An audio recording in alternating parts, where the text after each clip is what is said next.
नमस्कार, the state sentinel में आपका स्वागत है और मैं हूं राहुल सिंह। आज हम बात करेंगे रोशनी एक्ट की। हर ओर अब इसी की चर्चा हो रही है और आखिर हो भी क्यों ना। रोशनी एक्ट के तहत जम्मू कश्मीर में सबसे बड़ा जमीनी घोटाला हुआ है। रोशनी के जरिए जमीनों पर कब्जे कराए गए हैं और इन जमीनों को कौड़ियों के भाव बेचा गया।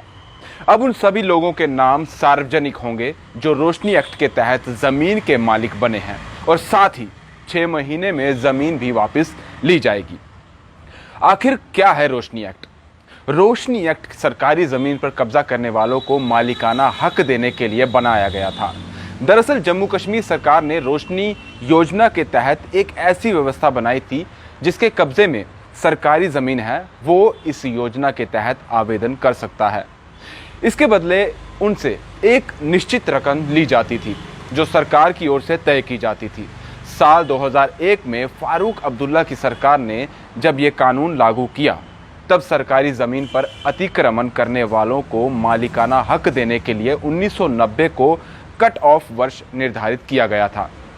योजना का उद्देश्य था कि ज़मीन के आवंटन से प्राप्त होने वाली राशि का इस्तेमाल राज्य में बिजली ढांचे को सुधारने में किया जाएगा, लेकिन इसके उलट इससे सरकारी ज़मीनों पर अतिक्रमण और भी ज़्यादा हुआ। इस एक्ट के तहत रसूखदारों ने अपनी तथा अपने रिश्तेदारों के नाम ज़मीन आवंटित करा ली।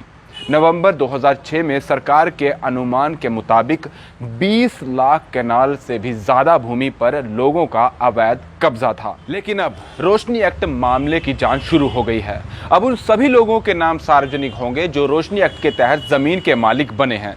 जम्मू कश्मीर हाई कोर्ट ने 3 सप्ताह पहले 9 अक्टूबर को रोशनी एक्ट घोटाले की सीबीआई जांच के आदेश दिए थे। सरकारी जमीन पर कब्जा धारकों से जमीन छुड़ाने की कार्य योजना बनाने के साथ ही 6 महीने के भीतर ऐसे सभी भूमि को वापस हासिल किया जाएगा।